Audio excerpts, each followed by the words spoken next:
Bienvenue à nouveau dans Rêve Apprends Crée, la playlist que j'ai créée pour les interviews avec mes nouveaux contacts LinkedIn et pas seulement. Aujourd'hui, mon invitée est Sabrina, ma collègue de la formation en growth hacking. Quand je l'ai connue, elle n'arrêtait pas de préparer des publications pour son compte Instagram, des reels et des stories. Elle voulait atteindre 1000 abonnés sur son compte. Elle a atteint son objectif bien avant le délai qu'elle s'était fixé. Bienvenue Sabrina. Peux-tu nous parler de ton parcours, de ton lancement sur Instagram et te présenter? Comme le disait Roxana, donc moi c'est Sabrina, donc j'ai fait également la formation à Rocket School. Donc pour revenir un petit peu sur l'historique, j'ai mis du temps avant de me lancer sur les réseaux sociaux à l'ère de Facebook notamment, puisque moi je n'avais pas accès à un ordinateur chez moi. Par contre, à partir du moment où j'ai eu un ordinateur entre les mains et où j'avais assez de data au niveau forfait mobile, là, j'ai commencé à expérimenter plusieurs réseaux, donc dont Facebook et Twitter à l'époque, et à arriver Instagram, donc plateforme sur laquelle je me suis mise assez rapidement à son lancement et sur lequel, comme tout le monde, j'ai voulu partager un petit peu mes moments de vie, des paysages, tout ce qui était Instagrammable, comme on dit. Donc, c'était pas du tout dans l'idée de promouvoir quoi que ce soit, c'était vraiment pour partager avec les autres. Il y a quelques années, j'ai communiqué énormément sur Facebook et j'ai pensé à aller sur Instagram. Bon, de toute manière, j'ai créé un profil. J'écoutais les conseils des différents influenceurs. Il y en avait certains qui disaient, pour Instagram, il faut choisir un maximum 3 sujets sur lesquels il faut communiquer. Aujourd'hui, il y a beaucoup de personnes qui ont des comptes sur Instagram et ils communiquent sur beaucoup plus de sujets que ça. Est-ce que tu as un conseil pour le choix de sujets? Comment tu as fait, toi, le choix des sujets? Est-ce que tu communiques sur plusieurs thématiques? Il faut savoir que moi, maintenant, j'ai 2 profils Instagram. Donc, celui personnel, donc celui qui a atteint les fameux 1000 abonnés, et un tout nouveau que je viens de créer pour promouvoir un petit peu mon activité de freelance et sur lequel j'accompagne les entrepreneurs et les petites entreprises dans leur stratégie digitale. Et donc là, forcément, sur cet Instagram-là, je suis plus restreinte à parler de mon activité, puisque c'est ce que je veux promouvoir. En revanche, sur le compte un peu plus personnel, donc Insta Sabrina, c'est celui où j'ai toujours eu l'habitude de partager tous mes coups de cœur, mes avis, les marques que j'appréciais beaucoup, et je continue à le faire puisque mon audience aime ça. Donc là-dessus, je ne suis pas limitée à 3 sujets, enfin, bien que tous les sujets soient un petit peu en cohérence et vont un petit peu dans le même sens. Sur ce compte, je ne m'interdis rien, mais la stratégie n'est pas forcément définie et aussi claire que sur le deuxième compte, donc qui s'appelle tout simplement Stratégie digitale, et sur lequel, là, je travaille vraiment un calendrier éditorial. C'est vraiment sur ce profil, oui, effectivement, je ne m'éparpille pas, même si j'essaye de partager, notamment en story, des choses un peu plus humaines.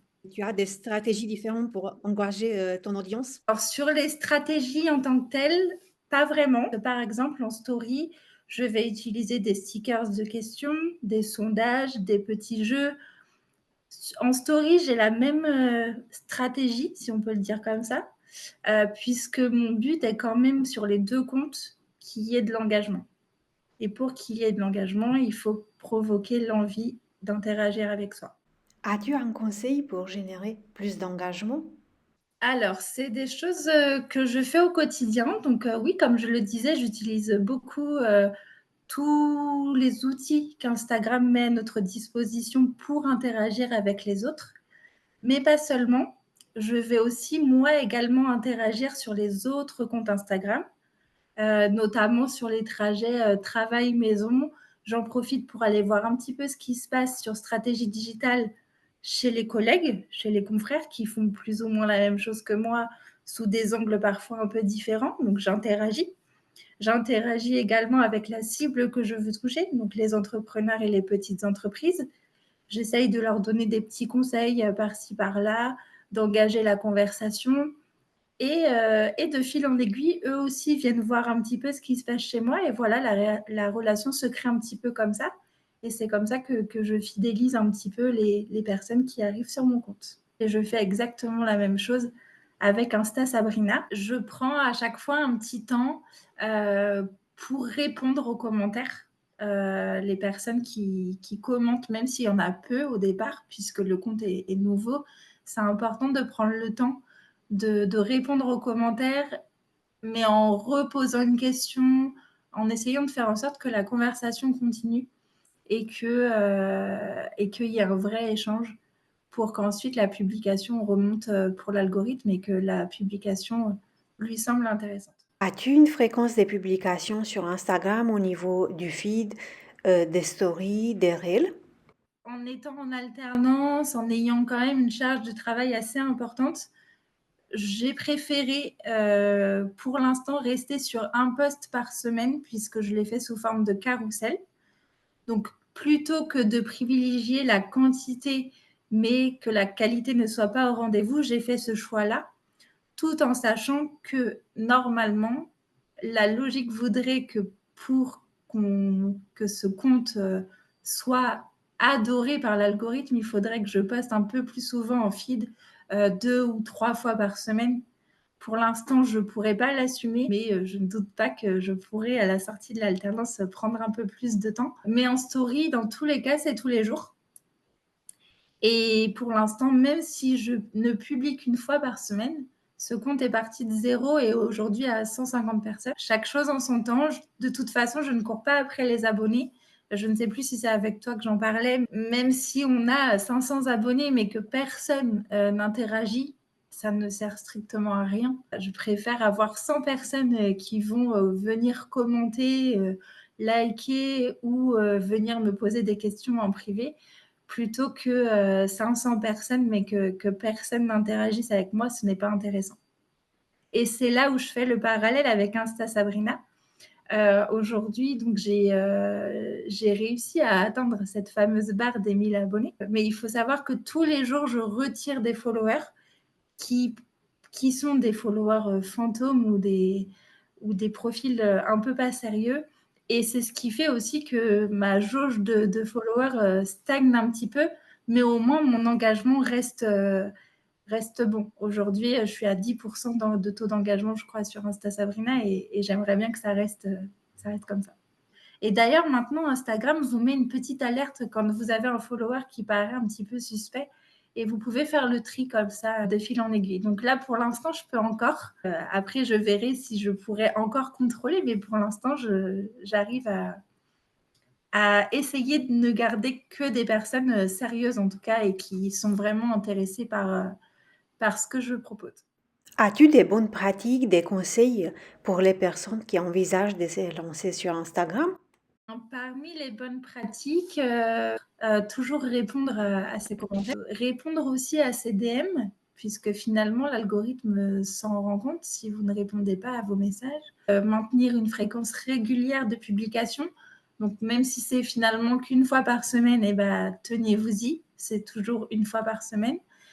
Si vous avez l'habitude, pareil, de publier en story tous les jours, et ben, il ne faut pas que pendant 4 jours, vous n'ayez rien publié en story, même si c'est du recyclage de posts, etc. D'ailleurs, ça, c'est une bonne pratique sur Instagram. Vous pouvez tout à fait recycler vos posts pour en créer de nouveaux. Allez voir ce qui se passe chez les autres, prendre le temps chez les autres que vous aimeriez que les gens prennent chez vous. As-tu observé des erreurs que les influenceurs font souvent sur Instagram? Parmi les erreurs ou les choses que je déconseille, c'est par exemple de publier la même vidéo TikTok sur le profil Instagram avec en plus le beau filigrane de TikTok. Faut savoir que Instagram pénalise fortement ce genre de pratique puisque ça vient quand même d'une autre plateforme. Donc, voilà, c'est deux plateformes un peu concurrentes, donc forcément, ça ne va pas. Ça, c'est la grosse erreur que je vois en ce moment.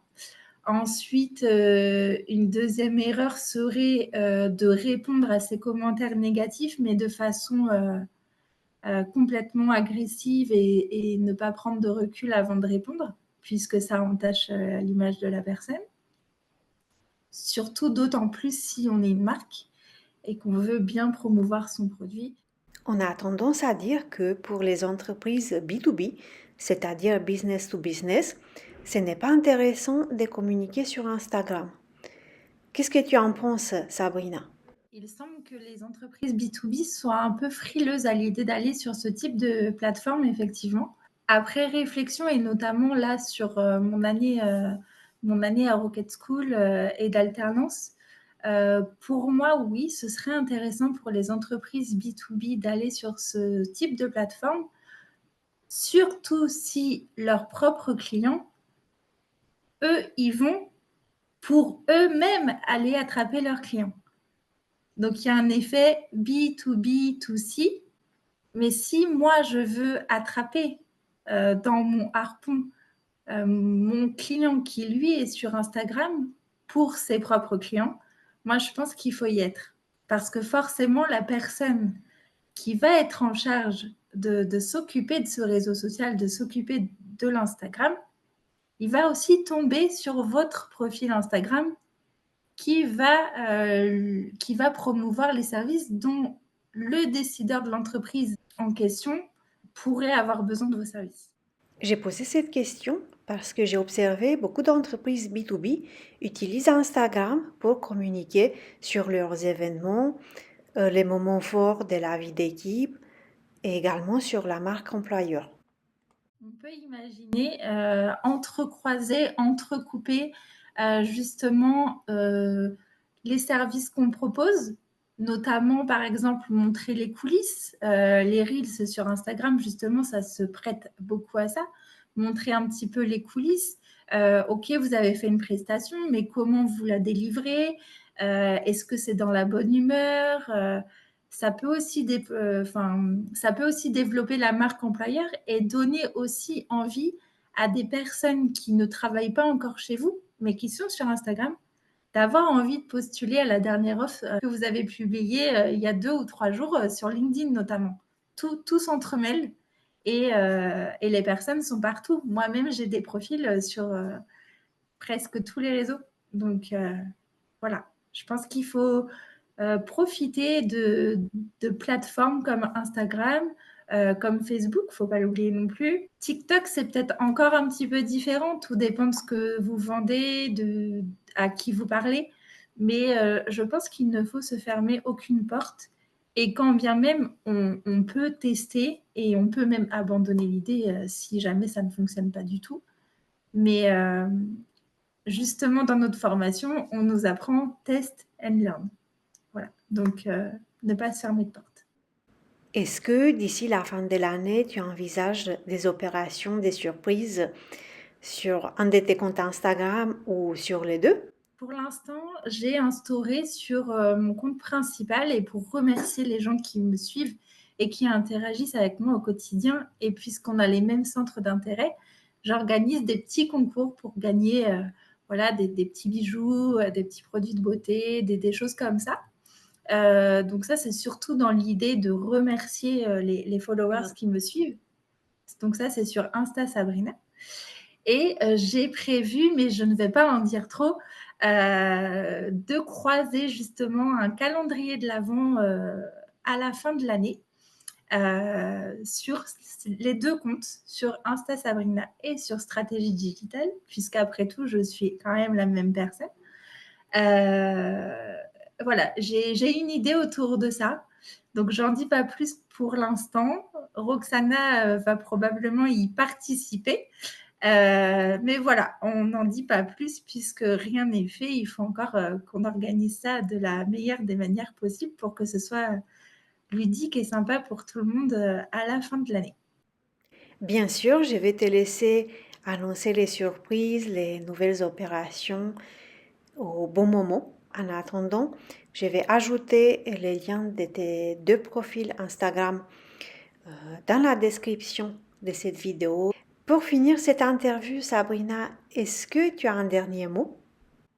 Je voulais dire aussi que même si on n'aime pas une plateforme, si ça peut servir à votre business, il faut vraiment pas la laisser de côté. Voilà. Parce qu'on a tendance à aller sur les plateformes qui nous plaisent le plus. Moi, avant, je n'allais jamais sur LinkedIn puisque je n'aimais pas LinkedIn, clairement. Mais pour mon travail de chargée de communication dans le cabinet de conseil dans lequel je suis actuellement, j'ai été obligée de mettre la main à la pâte au niveau de LinkedIn. Et finalement, belle surprise, c'est quelque chose qui quand même me plaît puisque finalement, ce n'est pas au total opposé de ce que je faisais déjà sur Facebook ou Instagram. Donc voilà, ne pas rester sur ces a priori d'une plateforme que vous aimez ou non, à aller là où ça peut servir votre business. Merci Sabrina d'avoir accepté ma proposition et cette interview sur ma chaîne YouTube. À bientôt!